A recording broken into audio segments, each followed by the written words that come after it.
লাটের পর লাট মাল এখানে তৈরি করছে। কার পারমিশনে তৈরি হচ্ছে? কে এদের পিছনে মাথা? কেন দুর্নীতি? স্বনির্ভর গোষ্ঠীর নামে কোটি টাকার কারবার, দর্জির দোকানে স্কুল পোশাক তৈরির অভিযোগে চাঞ্চল্য, তদন্তে প্রশাসন। সরকারি নিয়মে স্কুল পোশাক তৈরির দায়িত্ব থাকার কথা স্বনির্ভর গোষ্ঠীর মহিলাদের হাতে, কিন্তু বাস্তবে সে পোশাক তৈরি হচ্ছে একটি দর্জির দোকানে। এমনই বিস্ফোরক অভিযোগকে কেন্দ্র করে চাঞ্চল্য ছড়িয়েছে মুর্শিদাবাদের ভরতপুর 2 ব্লকের শালিন্দা গ্রামে। কয়েক বছর ধরে চলা এই অনিয়মে লক্ষ লক্ষ টাকার লেনদেন হয়েছে বলে অভিযোগ উঠছে। বুধবার বিজেপি নেত্রী অনামিকা ঘোষ একটি দর্জির দোকানে হানা দিয়ে বিষয়টি হাতে নাতে ধরার দাবি করেন। এরপরই তদন্তের আশ্বাস দিয়েছে প্রশাসন। স্থানীয় সূত্রে জানা গিয়েছে, কান্দিশালা রাজ্য সড়কের ধারে অবস্থিত গৌতম পালের দর্জির দোকানেই দীর্ঘদিন ধরে সরকারি স্কুলের পোশাক তৈরি করা হচ্ছে। স্থানীয়দের দাবি, দোকানটিতে মূলত স্কুল ইউনিফর্ম তৈরিরই কাজ চলে। দোকানের ভেতরে রয়েছে প্রায় 20টি সেলাই মেশিন, যেখানে কর্মীরা দিনরাত পোশাক তৈরির কাজে ব্যস্ত থাকেন। অথচ প্রশাসন সূত্রে জানা গিয়েছে, সরকারি স্কুলের ছাত্রছাত্রীদের জন্য যে ইউনিফর্ম সরবরাহ করা হয় তার বরাদ দেওয়া হয়েছিল ব্লকেরই স্বনির্ভর গোষ্ঠীর মহাসংঘকে। নিয়ম অনুযায়ী সেই মহাসংঘের মাধ্যমে স্বনির্ভর গোষ্ঠীর মহিলাদেরই পোশাক তৈরির কথা ছিল, কিন্তু বাস্তবে সেই কাজ দর্জির দোকানের মাধ্যমে করানো হচ্ছে বলে অভিযোগ উঠছে।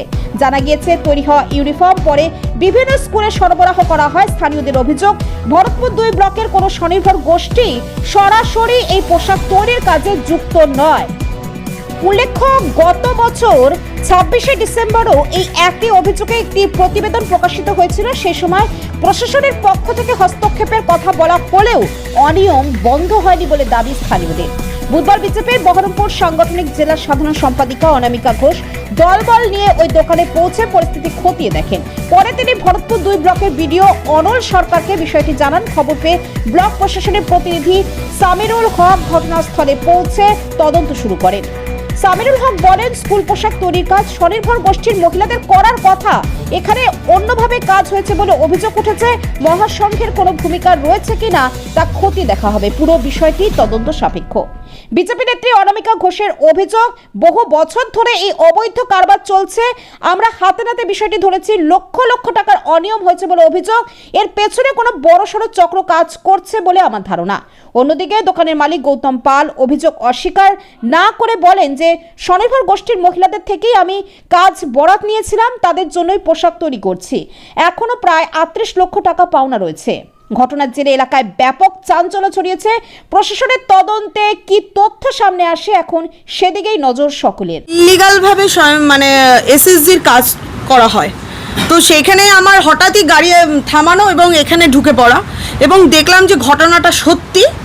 এইখানে স্বয়ং মানে এসএসজি গ্রুপের যেই স্কুল ড্রেস করানোর কথা নিজেরা, সেখানে এজেন্সিকে দিয়ে কাজ করানো হচ্ছে। সরকারকে ফাঁকি দেওয়া হচ্ছে। সরকারকে মানে এরা বিগত সরকারেও যা করেছে মনে করছে এবারও সেইটাই করবে এরকম ভেবেছিল, কিন্তু এটা তো হবে না।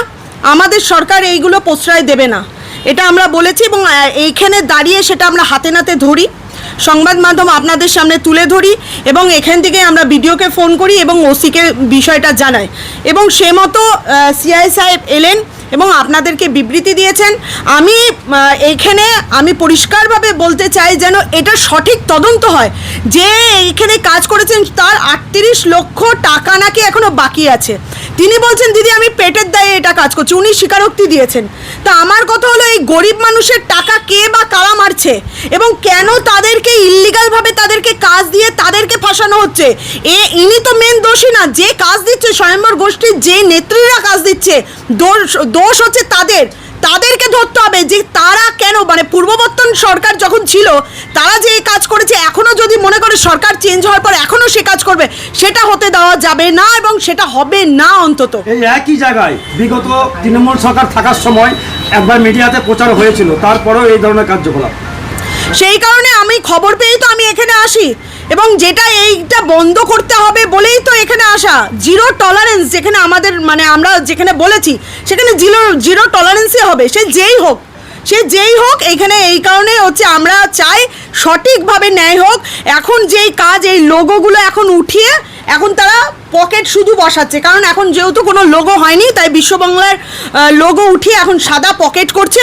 আমার প্রশ্ন হচ্ছে, আপনারা প্রশ্ন করুন সেই সমস্ত স্বয়ম্বর গোষ্ঠীর নেত্রীদেরকে যারা এত এত সরকারকে ফাঁকি দিয়ে যারা নিজেদের আজকে নিজেদের কাজ করার কথা তারা এজেন্সিকে দিয়ে কোটি কোটি টাকা সরকারের টাকা তছরূপ করছে। কোন সাহসে? এদের পিছনে মাথা কে আছে এটা খোঁজ করুন, তাদেরকে প্রশ্ন করুন। আচ্ছা, অফিসে আপনার আমার হাতের কাজ ভালো দেখে আমাকে ব্লক অফিসে আমি গিয়েছিলাম আমার নিজের তাগিদাতেই, মানে আমি যেহেতু আমি কাজ করে খাই, আমার এটাই কর্ম, হ্যাঁ, সেই হিসাবে আমি গিয়েছিলাম। বা আমার স্যাম্পেলটা দেখেছিল, খুব ভালো কাজ। তাকে দেখিয়েছিলেন স্যাম্পেল? স্যাম্পেল আপনার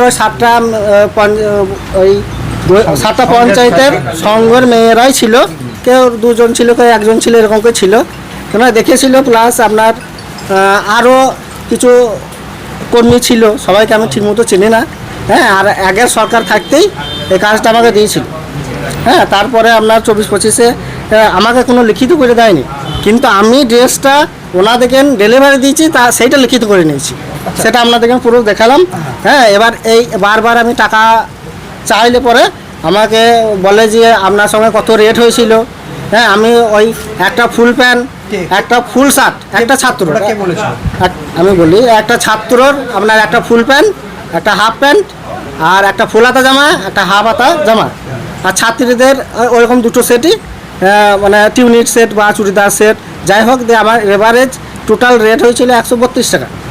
এবার এখন ওনারা, হ্যাঁ, বলতে চাইছে যে আমরা 132 টাকা দেবো না, হ্যাঁ, কম দেবো, বা আমরা কাজ করেছি তার প্রমাণ কী আছে, বিভিন্ন কারণের জন্য আমাকে কিন্তু ফাঁসিয়ে দেয়, হ্যাঁ। এবার আমি এত টাকা কারিগরকে পেমেন্ট করেছি, হ্যাঁ, ব্যাংক অফ ইন্ডিয়াতে আমার প্রচুর পরিমাণে লোন আছে, 2-3টে লোন আছে, বড় বড় লোন, হ্যাঁ।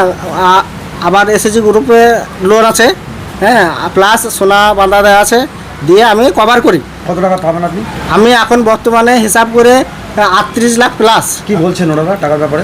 ওই দুবো বলছে, আবার মাঝে মাঝে কেউ বলছে যে আমরা অত টাকা দিতে পারবো না, কিছু কম দেবো, কিন্তু সরকারের রেট আরও অনেক বেশি, হ্যাঁ।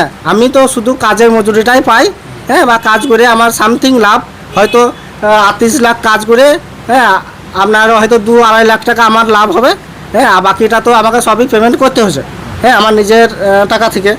তা আমি বিভিন্নভাবে ফেসে আছি, তো এবছর যে 20% কাজটা দিয়েছে আমি ফেসে আছি, সেই জন্যে ওনাদের কাছ থেকে 20% কাজটা নিয়ে এসে ওনাদেরকেও ফাঁসিয়ে রেখে দিয়েছি, হ্যাঁ। কারণ হচ্ছে আমাকে টাকা দিচ্ছে না, এই কারণের জন্য আমি মজবুরিতে পড়ে আছি, আমার যাতে টাকাটা আমার আদায় হয়, বা আমি বিভিন্নভাবে আমি মানে সহযোগিতা পাই সবের কাছে, আমি, হ্যাঁ, শুভকামনা।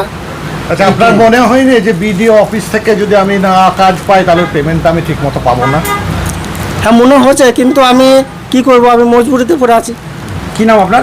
আমার নাম গৌতম দাস। গৌতম দাস। এটা কোন জায়গা? এটা সালিন্দা। আচ্ছা, ঠিক আছে, ঠিক আছে। লোকে সব গাইডলাইন দিয়েছিলাম এবং সরকারি তরফ থেকেই যে এই মালগুলো সব সংঘগুলো করবে।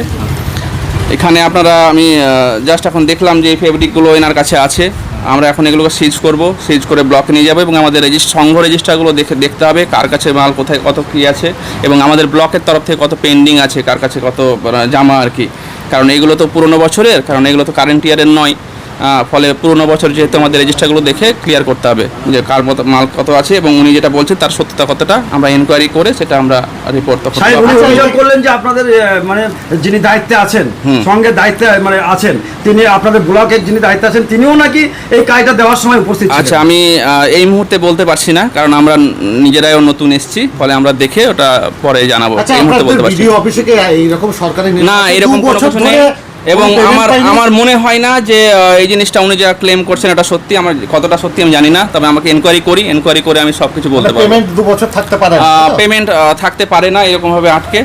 আর তাছাড়া পেমেন্ট তো আমার সংঘকে দেওয়ার কথা, সংঘকে হয়তো দিয়েছে, আমি জানি না এখনো কতখানি, দেখতে হবে, দেখে আপনাদের আমি কমপ্লিট রিপোর্টটা বলতে পারবো। কি ব্যবস্থা নেবেন যদি দোষী সাব্যস্ত হয়? আইন অনুযায়ী যা ব্যবস্থা হবে তা নিতে হবে। আপনার নাম একটু বলবেন? আমি cooperative inspector Bharatpur two block. আচ্ছা, এর আগে